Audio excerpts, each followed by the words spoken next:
Vokalis grup band Noah, Nasril Irham alias Ariel menjadi tamu dalam YouTube Sule Channel.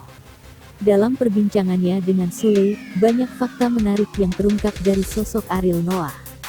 Mulai dari pengalaman masa kecil, berkarir di tengah pandemi COVID-19 hingga soal asmara.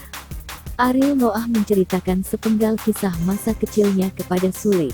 Ariel kecil rupanya tinggal di Aceh dan suka berkelahi. Waktu di Aceh punya teman satu, memang spesialis buat berantem, nanti sore kita ketemu di lapangan berantem ya ayo, bisa gitu, ucap Ariel dikutip Kompas.com, Selasa tanggal 23 Februari tahun 2021.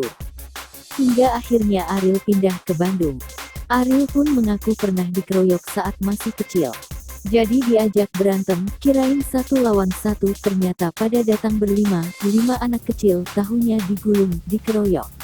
Dampak pandemi COVID-19 begitu terasa bagi Ariel Noah. Apalagi Noah yang saat itu baru mengeluarkan album terbentur pandemi corona. Selain itu, pemilik nama asli Nasril Irham mengaku banyak kontrak Noah yang terpaksa gagal. Dalam kesempatan itu Sule melayangkan pertanyaan apakah adakah kemungkinan bagi Ariel Noah menjadi pelawak. Mengingat Andre Taulany berangkat dari vokalis Pinky hingga beralih profesi sebagai komedian. Bisa jadi. Jadi gini kadang-kadang suka nongkrong ya orang udah pasti ada aja yang ngelawak. Nah dari beberapa kalau ngelawak pasti ada yang garing aja. Nah saya salah satunya ucap Ariel langsung tertawa. Ari Noah membongkar alasan masih betah menyendiri. Bukan karena Ariel yang pemilih, melainkan masalah pembagian waktu. Sejauh ini banyak pertimbangan atuh, ucap Ariel. Makin banyak yang diurusin, dulu kan nyanyi atau pacaran.